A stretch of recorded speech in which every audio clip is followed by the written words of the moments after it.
తెలంగాణ రాష్ట్ర Velama corporation chairman గా నియమితులైన జువ్వాడి నర్సింగరావుకు శుభాకాంక్షలు వెలువెత్తుతున్నాయి.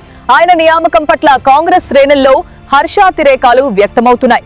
చైర్మన్ గా నియమితులైన అనంతరం జువ్వాడి నర్సింగరావును పలువురు కాంగ్రెస్ ముఖ్య నాయకులు, కార్యకర్తలు మర్యాదపూర్వకంగా కలిశారు. గజమాలలు వేసి శాలువాలతో సత్కరించి తమ అభినందనలు తెలియజేశారు.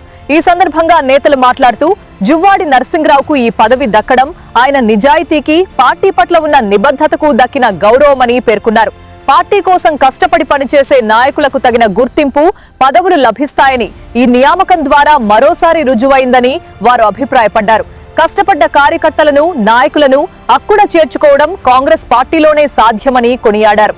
సీఎం రేవంత్ రెడ్డి నాయకత్వంలో రాష్ట్రంలో అసలైన ప్రజాపాలన సాగుతోందని నేతలు ధీమా వ్యక్తం చేశారు. అన్ని సామాజిక వర్గాలకు సమన్యాయం చేస్తూ సమర్థులైన నాయకులకు బాధ్యతలు అప్పగిస్తూ ప్రభుత్వం ముందుకు సాగుతోందని ఈ సందర్భంగా పేర్కొన్నారు.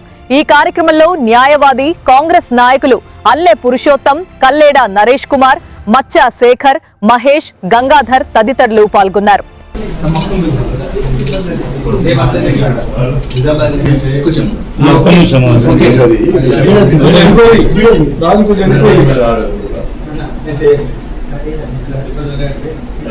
నర్సింగన్న నాయకత్వం, నర్సింగన్న నాయకత్వం.